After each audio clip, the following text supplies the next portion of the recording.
Hey, so what is going on, everyone? It is me, Mr. Mario, and just a forewarning, I'm actually recording this video about 12 hours early-ish, so if you are hearing this video, and I hope you are, or listening to it, or watching, whatever it is, I've been able to pre-order a PlayStation VR. Yes, I was able to pre-order one, so looking forward to that. Hopefully I'll be able to get it, but if I do get my hands on a pre-order, this video will be up. Easy as that. But some people might be asking, why did I choose a PlayStation VR? Why am I getting a VR headset? What the hell? Why am I doing this? Well, I'll explain it. And there's a few reasons, and I kind of want to talk about everything as well, too. Now, this is not going to be a first-hand experience thing. This is not going to be a review or anything like that or first impressions, due to the fact that I have never used the PlayStation VR, but I have used virtual reality headsets before. I've used a Virtual Boy, and a Oculus Rift Dev Kit 2. The Oculus Rift Dev Kit 2 is probably the one that people are thinking of, and I even did a brief video on that as well too, where I summarized my experiences of it. So if you want to hear about that, I will try and link it either on the video or down below in the video's description. Now, first off, my thoughts on VR. I think it's pretty cool. Do I think it's ever going to replace a keyboard or mouse or a controller? Absolutely not. Do I think it's going to make an awesome substitute or standard or anything like that? I can see that happening in the next 10 years.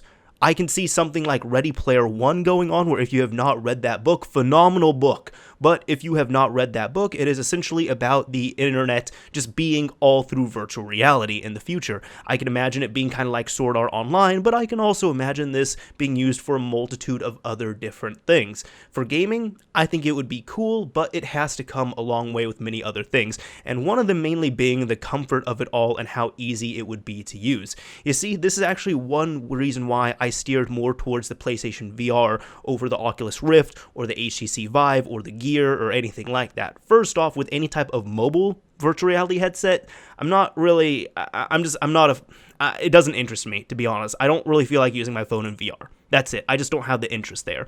For all the computer-based ones, the thing is, I'm pretty confident my computer is not up to spec for a retail Oculus Rift or anything like that. And I've said in the past, I plan to get the Oculus Rift as a retail version. I'm not going to get a dev kit, and I still stick true to that. And it's a lot like when I was choosing my 8th generation game system. I had said multiple times before, I'm going to get the Xbox One first, but I will get the PlayStation 4 and the Wii U eventually. And did I get the Xbox One? Yes. And did I get the other two systems? Yes, I did. But I still stuck to that, and that's kind of the same thing that's happening here. I am going to get the PlayStation VR most likely first, and one reason being, as I said, would be my computer. Now, my computer works out pretty well enough for what I do, but if I want to upgrade it, I've kind of said to myself, I don't want to do any upgrades to my PC anymore. The last thing I'm going to do to it is get a new PC. I just want to build it out. Some people might say, oh, you can do this, you can rebuild this, do all this other stuff. This stuff I want to do, I just want to build a whole new PC. Also, I kind of want to spoil myself with it, so whoop-de-doo on that. But granted, I am going to probably get an Oculus Rift either sometime during or after I do a new PC build. That could come before October when the PSVR comes out, or after October. All I know is that in the future sometime, whether it be in 2 months or 2 years, I will get a PC VR headset. But with the PlayStation VR, the nice thing about this is that all I need is the PlayStation 4. And that's it. I have 2 PlayStation 4s on hand. I'm only getting one headset, but essentially I don't need to worry about that. I'm done. I have all the hardware I need right here. The second batch of hardware I need to go VR is going to be the bundle that I pre-order that will come with everything I need and more. So therefore, when I have the system and the bundle, I'm good to go. That's it. Now, second, I kind of just want to address some criticism of virtual reality as well, too. Granted, I don't think it's going to, take over 100% in the next few years. And do I think PSVR is going to flop? I don't know. It looks pretty awesome so far. I do look forward to trying it out, but a lot of criticism I'm seeing about VR seems to be unfair, at least in my opinion, and I'll explain why. Essentially, a lot of people I see who are extremely vocal against VR are people who have never used a VR headset. And with that, I'm kind of asking, how can you judge something and give it a fair review if you have never used it? And one good example, which is this is a real thing for me, would be World of Warcraft. I cannot give you an accurate review or impression of World of Warcraft because I've never played the game. I have no interest in it, I don't want to play it, anything like that, and I'm sure it is probably one of the greatest games ever made, but for many different reasons, I will not play it, I don't want to play it, I have not played it. Therefore, if I tell you World of Warcraft is a good game or a bad game, how does my word hold any type of merit when I have never played the game? But myself, I have tried out the dev kit too, and I enjoyed it. However, one reason why I don't think it's going to, be all refined and everything within the next few years is the comfort level of it. I don't think many people are really going to want to put on a headset all the time compared to using a controller all the time. And also the thing is with VR, it is taxing on your body. You're doing stuff that you're not supposed to be doing and all that, and it looks cool, but you're also not supposed to use it for long periods of time. They say this about video games, and people play video games for long periods of time, but really, most of the time, you are good to go. You might just get a little bit fat and kind of unhealthy, but that's about it. While I was with VR, I'll tell you this. My friend was actually shocked that I'd used it for so long because he said that most people who tried out his dev kit too, I was actually the first one, but people later on only used it for about 15-20 minutes, something like that.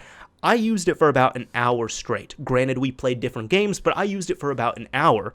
And I had a little bit of a headache afterwards, and after that, the entire day after, because I remember it was a Saturday night I tried it, and the entire Sunday, I had a lingering headache from using that VR headset. Now, granted, I think that you will get used to it like anything else. I mean, I remember when I upgraded from an iPhone 3GS to my Nexus 4, the screen was so nice that it hurt my eyes for about 2 hours using it the first night I used it, and then after that, I got used to it. And I think that's something that will happen with these VR headsets, but granted, these are things that still need to be ironed out, and it's not going to be for the general population. This is just going to be for people who really want to try it out, like me, who already like VR, or like other people who want to just give this a try and wants to get that bleeding edge technology, or I guess technically cutting edge now because VR's been around for a bit. But another big factor with this would be, which I didn't even think of, honestly, I had said for months I wanted to get a PlayStation VR, and I honestly didn't even think of this until about an hour ago. YouTube.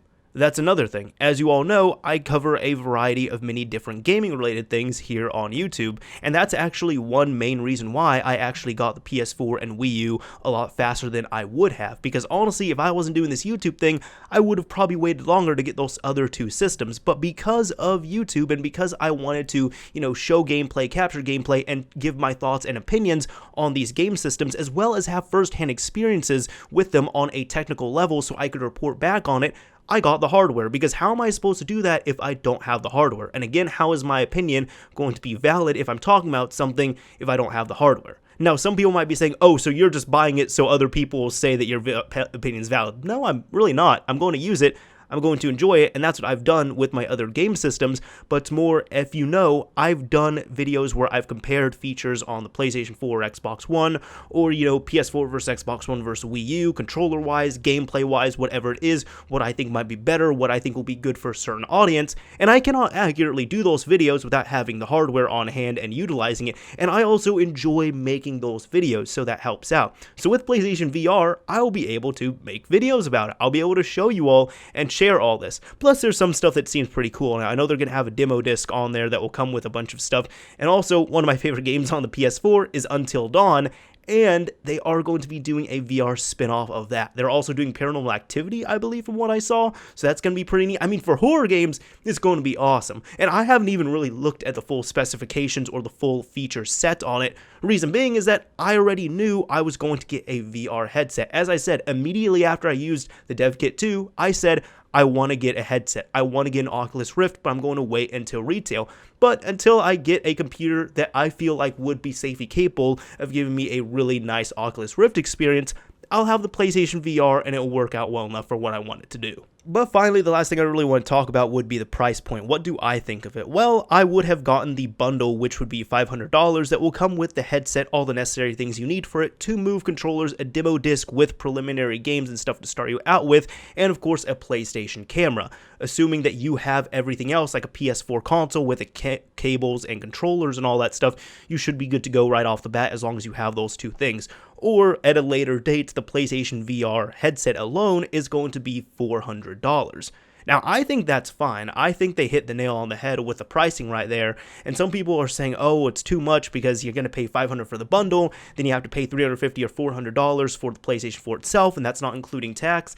It's like, yeah, that's understandable, But the thing is, Sony did something that worked out pretty well here. You see with any other headset, so for example, you know, like the Gear, yeah, that's $100, $200, but you're limited to your phone and you need a certain phone for that. Then when it comes to the Oculus Rift, the HTC Vive, anything like that, you have to get the headset, which is already pricey, and on top of that, you also have to have a computer that's going to be more expensive. Now, not everyone's going to want to put that money in. I will eventually put that money into a new build because I'm going to use it for essentially everything: gaming, video editing, audio stuff, all that fun stuff. So I want it to do everything, and I want it to last like this computer has for me. But the nice thing is with this, yeah, it's going to be a $400 or $500 headset bundle, but most people already have a PlayStation 4 in their house. And it's like, if you have a PS4, you're already halfway there. If you want a virtual reality experience without having to upgrade your PC, build a new one, or just start from scratch, because many people might not even have a PC that they want to play games on or anything like that, you have the PlayStation 4 right there. So for another $400 or $500, you'll be able to get the VR experience on a system that you already have in your home. And granted, then even on top of that, people might say, well, what if you don't have a PS4? Well, thinking about it as well too, again, let's even round that up to $400. So if you buy the bundle and a PS4 for $400, you're paying a little under $1,000 right there before tax, and it's still going to be cheaper than getting a Oculus Ready PC and an Oculus Rift headset. So do I think it's expensive? Yes, I do. Absolutely, I still think I do. VR is not cheap unless you, again, are going to go, you know, the mobile route or Google Cardboard or anything like that, which is still cheap. But if you want to use a console or another piece of infrastructure like a computer, you are going to have to shell out for that. And that's why I'm saying you're not going to convince the general public of this. If you're dead set in your ways, like, no, VR is way too expensive, I'm not going to invest in it, that's fine. That's it. And I myself, again, as I said, I know that it is expensive, but I think Sony hit the nail on the head with this pricing right here. Anyways, this is Mr. Mario signing off. Thank you all for watching, everyone, and listening to my opinions on this stuff. Let me know what you all thought of this. And also, if you'd like to show your support, there is a like button down below on this video. And if you absolutely hate this video, you hate me, despise it, anything like that, and you're at the end, thank you for watching. There's a button for you too. Anyways, this is Mr. Mario signing off for real this time. Later, everyone.